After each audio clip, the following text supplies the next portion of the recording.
In today's video, I'm reviewing the 2009 Mercedes GL450, which is part of the GL and GLS series of SUVs from Mercedes. This is their full-size offering for SUVs with seating for up to 7. The first generation of the GL ran from 2007 to 2012 and saw a name change during the second generation to the GLS. Mercedes is coming out with an all-new GLS for the 2020 model year. Styling on the Mercedes GL is very upscale and sophisticated. Given that this is a Mercedes SUV, it's really got to stay true to the principles that make the Mercedes brand what it is in the US market. Very upscale in every sense, a lot of chrome and bling throughout to really give it that expensive look.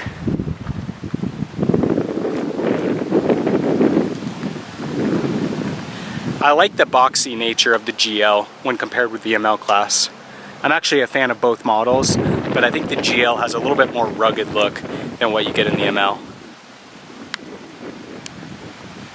And of course, for a full-size SUV, the GL is very sleek looking. A little bit smaller than what you get from some of the other full-size offerings from, say, the domestic brands, but pretty in line with the German market. And the GL450 was actually the first full-size SUV offering from a German automaker. It beat the Audi Q7 to market by about a month. The GL is offered in a few different options.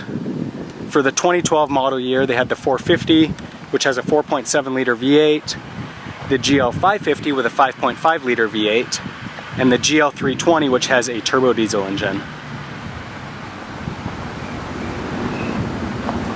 One interesting fact about the GL is that it's actually built in the United States at a plant in Alabama.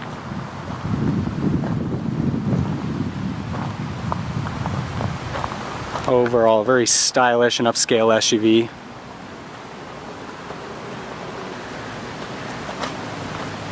You can see a few design cues carried over from the ML class. These little accents on the hood. My understanding is that the front doors of the GL are actually the same that you get on the ML class.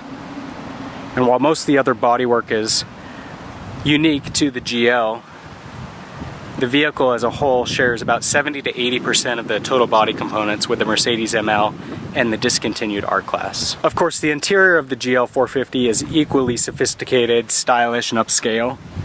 It's got a really nice clean overall layout with nice attention to detail. High quality materials and accents throughout.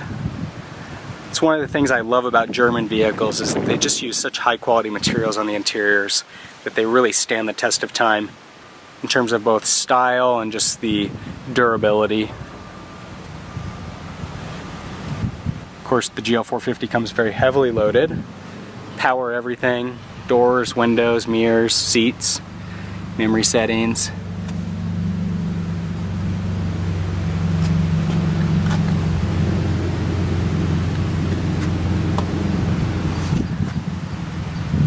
Audio and Bluetooth controls on the steering wheel, as well as some other vehicle functions. Dashboard's got a really nice soft feel to it, and leather stitching in there gives it that upscale look. See a very similar design in here to the Mercedes ML. AM/FM radio, CD, satellite radio. Everything you'd expect a luxury SUV to have. Dual zone climate control. Heated seats, parking sensors, air ride suspension to adjust the height. Center console here in the middle. Push button start. Smart key for automatic unlocking and locking. The sunroof up there. Garage door in the mirror. The middle row of the GL450 is also very spacious, a lot of legroom and headroom. Pretty nice space. Got some vents for those middle row passengers. Give you a quick view up to the front.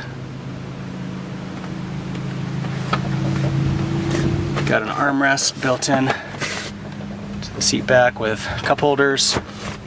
And then we can fold the seat,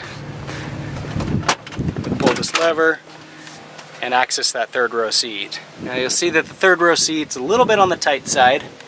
Of course, the benefit to that is that the GL450 is much smaller than a lot of other full-size SUVs. Makes it much more manageable to drive. but nice that you do have that ability to get those passengers into the rear. At the rear of the GL450, we do have a power liftgate. And you'll see cargo capacity is pretty limited when those seats are up in the third row seat. Got a total of 11 cubic feet of cargo space. Of course, with those seats reclined, that increases to 83. We've got power feature here to recline those seats. Gotta push the right button though. So that folds down flat with the push of a button. Likewise, we can do it on the other side if we choose. And then using the other button, we can lift it back up.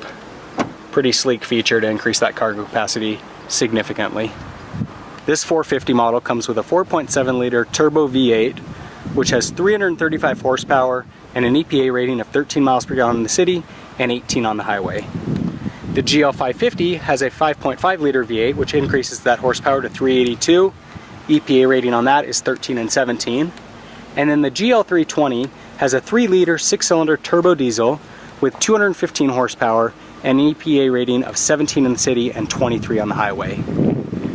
All models of the GL come with a 7-speed automatic transmission and standard 4MATIC all-wheel drive.